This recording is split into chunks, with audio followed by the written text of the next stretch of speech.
안녕하십니까. 4월 3일 목요일 말씀 묵상 함께 시작하겠습니다. 주님께서 오늘도 우리를 붙들어 주시고 늘 깨어서 주님을 바라보고 기도하고 말씀을 묵상하는 우리 모두가 될 수 있기를 간절히 기도합니다. 오늘 본문은 마가복음 13장 28절에서부터 37절까지 말씀이고요. 통독하실 말씀은 사무엘하 1장, 2장, 3장입니다. 오늘 본문은 비교적 내용 자체는 굉장히 단순하고 메시지는 하나밖에 없습니다. 깨어있으라는 것인데요. 과연 우리는 그리스도의 제자로서 마땅히 살아야 할 이 모습을 유지하고 있는지 한번 돌이켜볼 수 있었으면 좋겠습니다. 그럼 먼저 말씀 보시겠습니다. 무화과 나무의 비유를 배우라. 그 가지가 연하여지고 잎사귀를 내면 여름이 가까운 줄 아나니 이와 같이 너희가 이런 일이 일어나는 것을 보거든 인자가 가까이 곧 문 앞에 이른 줄 알라. 내가 진실로 너희에게 말하노니 이 세대가 지나가기 전에 이 일이 다 일어나리라. 천지는 없어지겠으나 내 말은 없어지지 아니하리라. 그러나 그 날과 그때는 아무도 모르나니 하늘에 있는 천사들도 아들도 모르고 아버지만 아시느니라. 주의하라. 깨어 있으라. 그때가 언제인지 알지 못함이라.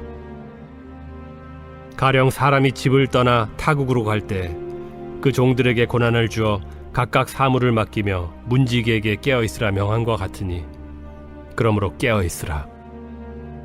집주인이 언제 올는지 혹 저물 때에 일는지 밤중에 일는지 다굴 때 일는지 새벽 일는지 너희가 알지 못함이라. 그가 호련히 와서 너희가 자는 것을 보지 않도록 하라. 깨어 있으라.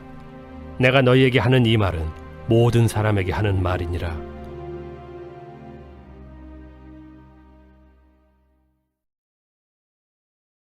오늘로 마가복음 13장은 끝나는 거죠. 예루살렘이 멸망하게 될 것이다. 주님께서 재림하실 때에 이러한 일들이 일어날 것이다 라는 것에 대한 예언이 마치고 있는 것인데, 이 질문은 사실은 제자들이 어느 때에 이런 일이 있겠습니까? 라는 질문에 대한 대답이었죠. 제자들은 성전이 언제 파괴되느냐는 질문을 한 것인데, 예수님은 성전의 파괴에 대해서 예언하시면서 다시 그 위에다가 이 세상의 멸망, 주님의 재림에 대해서 덧붙여 예언하고 계시다는 것을 기억하면서 오늘 본문을 읽으면 좋겠습니다. 무화과 나무의 비유를 배우라.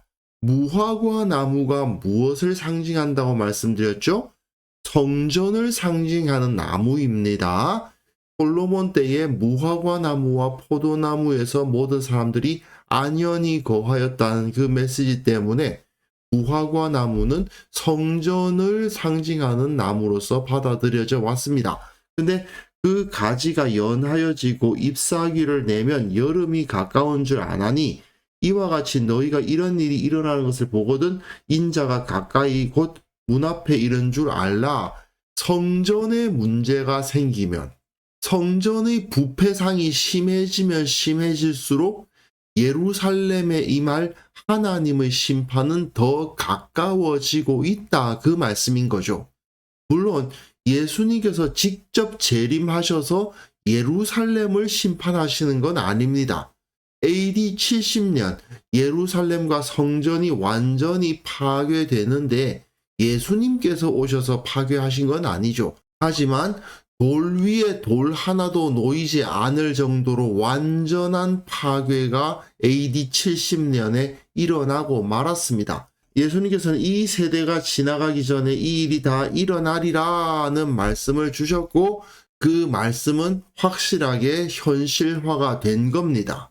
그리고 이것은 우리 모든 시대를 살아가는 자들에게 경고의 말씀이 되기도 하죠. 하나님의 심판은 결코 멀리 있는 것이 아닙니다. 이 세대가 지나가기 전에 일어날 굉장히 가까이 있는 위험이고 우리가 깨어 있어야 될 이유라는 것을 보여주고 계시는 거죠. 천지는 없어지겠으나 내 말은 없어지지 아니하리라. 분명히 예수님의 말씀은 확고하고 예수님의 예언은 그대로 이루어질 겁니다. 무화과 나무, 즉 성전이 부패해 가는 것을 보면 곧 주님께서 심판하시겠구나 하는 것을 깨달으면 되는 거예요. 그런데 제가 앞에서 잠깐 언급해 드렸습니다마는 이 본문은 제자들이 어느 때에 이런 일이 있겠사오며 이 모든 일이 이루어지려 할 때에 무슨 징조가 있사오리까 라는 질문에 대한 대답이었다는 것을 기억할 필요가 있습니다. 제자들의 관심은 어느 때에 이런 일이 있고 무슨 표시가 있습니까? 마지막 때는 이때다라는 것을 알기 위해서는 뭐가 필요합니까? 이렇게 질문을 한 거잖아요. 하지만 예수님은 그러나 그날과 그때는 아무도 모르나니 하늘에 있는 천사들도 아들도 모르고 아버지만 아시느니라는 말씀으로 제자들의 질문에 대해서 답을 주신 셈이죠. 무화과 나무가 변해가는 것을 보면서 때를 알 수 있는 것처럼 성전의 부패상을 보면 너희들이 주님께서 곧 저들을 심판하시겠구나 하는 것을 알게 될 것이다. 그러나 그 날과 그 때는 아무도 모른다. 그렇기 때문에 어떻게 해야 된다고요? 주의하라, 깨어 있으라. 그때가 언제인지 알지 못함이라. 깨어 있으라 하는 말씀이 반복해서 주어지기 시작합니다. 깨어 있으라, 깨어 있으라, 깨어 있으라. 물론 너희가 자는 것을 보지 않도록 하라는 말씀도 결국 그 말씀이니까요. 33절부터 37절까지 사실은 한 가지 메시지만 주어지고 있는 거예요. 깨어 있으라. 그때가 언제인지 알지 못하기 때문에 늘 깨어서 언제 임할지 모르는 그 심판의 날을 준비하라는 것이죠. 가령 사람이 집을 떠나 타국으로 갈 때에 그 종들에게 권한을 주어 각각 사무를 맡기며 문지기에게 깨어있으라 명함과 같으니 이것이 예수님에 의해서 그 하나님 나라의 권세를 위임받은 그리스도인들의 모습이라는 겁니다. 주님께서는 집을 떠나서 타국으로 가셨어요. 하나님의 나라로 가셨어요. 하지만 그 종들에게는 권한을 주세요. 어떤 권한이요? 예수 그리스도의 권능. 그 권능이 교회에게 그리고 각 그리스도인들에게 주어졌어요. 각각의 사무를 맡은 사람이 되기도 하고 문지기가 되기도 하는데 그들이 모두 다 깨어 있어야만 해요. 왜요? 집주인이 언제 오는지 혹 저물 때일지 밤중일지 다굴 때일지 새벽일지 알지 못하기 때문에 그리스도인들은 이렇게 주님의 권능을 받은 자로서 깨어 있어야만 합니다. 그리고 그가 홀연히 와서 너희가 자는 것을 보지 않도록 하라. 깨어 있으라. 내가 너희에게 하는 이 말은 모든 사람에게 하는 말이니라. 모든 사람에게 하는 말이란 이 말씀은 단순히 이 예루살렘 성전이 파괴되는 것에 적용되는 말씀만이 아니고 주님께서 다시 오셔서 온 세상이 심판 앞에 놓이게 될 그 날을 바라보시면서 하시는 말씀인 거죠. 하지만 마가는 13장에서 이 예수님의 말씀을 기록한 다음에 바로 그 다음 장 14장에서 어떤 일이 일어났는가를 그대로 쓰고 있습니다. 겟세마네에서 제자들이 모여 있는데 예수님이 제자들로부터 돌 던질 만큼 거리를 떠나셔서 기도하고 계신데 그때 제자들은 자고 있었죠. 그리고 돌아오셔서 제자들이 자는 것을 보셨습니다. 그가 홀연히 와서 너희가 자는 것을 보지 않도록 하라고 예수님이 말씀하셨는데 제자들은 예수님께서 홀로 그곳에서 기도하고 계시도록 내버려 두고는 자기네들은 잠자고 말았어요. 오늘 첫 페이지는 이 그림을 배경으로 하고 있습니다. 이게 뭐냐 하면 마사다 요새라는 겁니다. AD 70년에 예루살렘 성이 완전히 파괴되고 그럼에도 불구하고 로마에 대해서 결사항전을 주장했던 사람들이 로마에게 밀려서 이 마사다 요새라고 하는 이 꼭대기까지 올라간 거예요. 거기서 어떻게든 로마에 대해서 항전 의지를 불태우고 농성을 했던 거죠. 하지만 로마는 결국 이 마사다까지 함락시켜버리고 말았습니다. 지금도 그렇게 하는지는 모르겠는데요. 현대 이스라엘의 군인들은 훈련소에서 퇴소를 할 때쯤 되면 이 마사다 요새에 다 올라간답니다. 그래서 외치기를 마사다는 다시는 함락되지 않는다 이렇게 외친다고 해요. 여기서 유대인 967명이 끝까지 로마에 대해서 항전을 하다가 AD 72년 전부 그 위에서 자결함으로써 최후를 맞이했거든요. 그 사건 자체가 이스라엘 군대에게는 두 번 다시는 재현되어서는 안 되는 치욕적인 패배였다. 그렇기 때문에 이제 이 이스라엘에게는 다시는 그러한 치욕은 재현되지 않는다.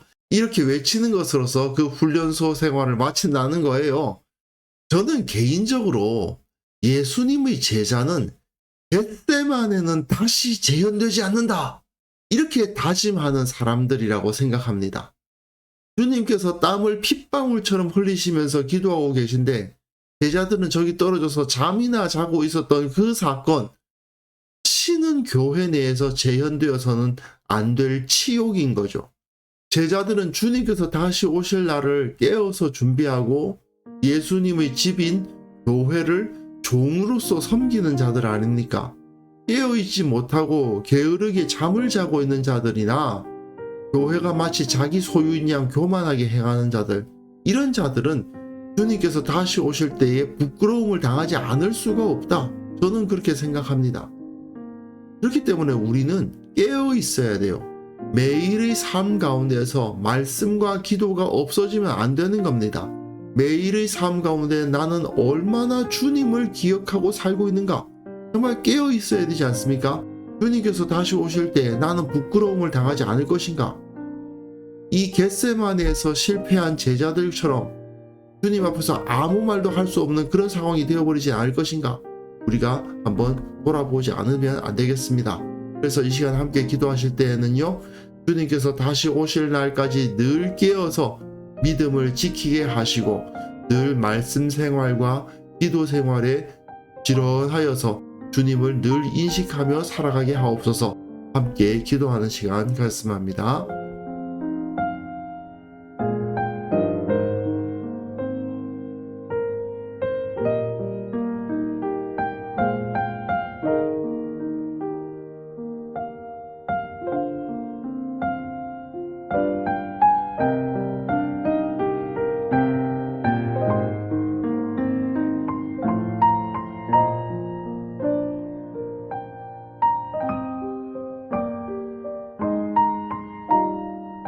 하나님 아버지, 주님께서 다시 오실 날을 바라보며 그 심판날을 바라보며 늘 깨어서 믿음을 지키는 주님의 제자가 되게 하여 주옵소서.